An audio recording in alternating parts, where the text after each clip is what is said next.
We are aware of recent reports that President Mohamed Bazoum of Niger and his family are living without electricity, water, food, or medicine, and I can say the following.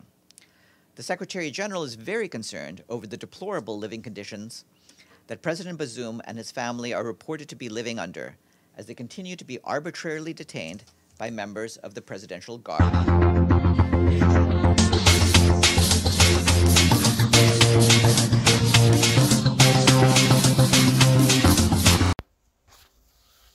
So said the United Nations representative on behalf of the UN Secretary General Guterres. Hello and welcome again to the Edge of Politics podcast. Geopolitical Queen here with today's episode on how the collective West gets concerned only when it is about their interests. The collective West is so entitled and disconnected from issues that affects other citizens of the world that it no longer gets alarming. When the president of Niger,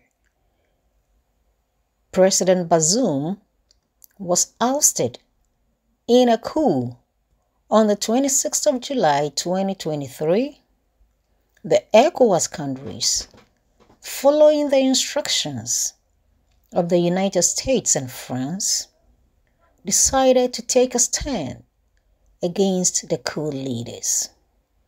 The first reaction was Nigeria, a neighboring country, cutting off electricity supplies to Niger. In a matter of 2 weeks, we have the same US and France shouting out loud from their human rights megaphones, claiming that Niger's ousted president Mohamed Bazoum is living without electricity and is running out of food. He only has rice and canned goods left to eat. But what were these entitled Western Anglo-Saxons really thinking?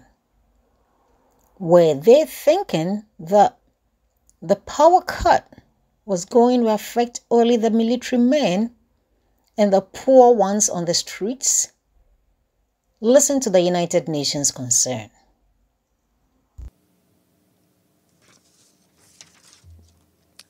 We are aware of recent reports that President Mohamed Bazoum of Niger and his family are living without electricity, water, food, or medicine, and I can say the following. The Secretary General is very concerned over the deplorable living conditions that President Bazoum and his family are reported to be living under as they continue to be arbitrarily detained by members of the Presidential Guard in Niger. The Secretary General reiterates his concern over the health and safety of the President and his family and once again calls for his immediate, unconditional release and his reinstatement as head of state. The Secretary General is Well, you heard him right, but as the sages say, the rain does not pour on only one person's roof. Did they even think about the sick people at the hospitals? Are their lives less worth than that of their puppet Bazoum? Anyway, moving on. We are also hearing about the worries of the US regarding their military bases in Niger. First of all, why do we need a US drone base in Niger? The US is supposed to have a drone base in Niger, which costed them about $110 million to build. So what would have happened if half of that amount was used in building schools and roads in dusty Niger? Talk less of a nuclear plant to produce electricity for them. Don't forget that the uranium from Niger is what partly powers the Eiffel Tower to enable France lighten it with the colors of the Ukrainian flag when it deems fit. Meanwhile, the children of Niger sleep in darkness. Which African country is threatening the US so much so that they have to build military bases all over Africa? After they are done plundering all the resources from the African countries, this same Westerners will have the audacity to turn around to wonder why the African countries are poor. How can a country develop when the most basic need, being energy, is kept away from them?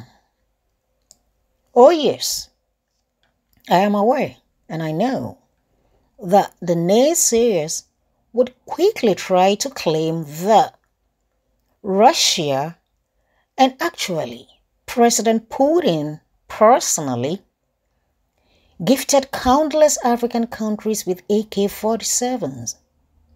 But the fact is, any military support from Russia was to protect their nations, including nuclear and aluminium plants for these African countries' development. All these were given to these African countries from the then Soviet Union for free. Africans were also offered scholarships for education from the then Soviet Union, also for free. The university in Congo, for example, was also established for the Congolese, named after Patrice Lumumba, for free again. The first motorway in Ghana, built by their first president, Dr. Kwame Nkrumah, was paid by the then Soviet Union as well for free. Now, can anyone please tell us what any American military base has done for any African or African country apart from creating chaos and regime changes in the African countries? But in all honesty, what do we need any US military bases in Africa for? Anyway, your guess is as good as mine. Kindly leave your comments in the comment sections below. And thanks for tuning in. I will be back with the next broadcast. Good day.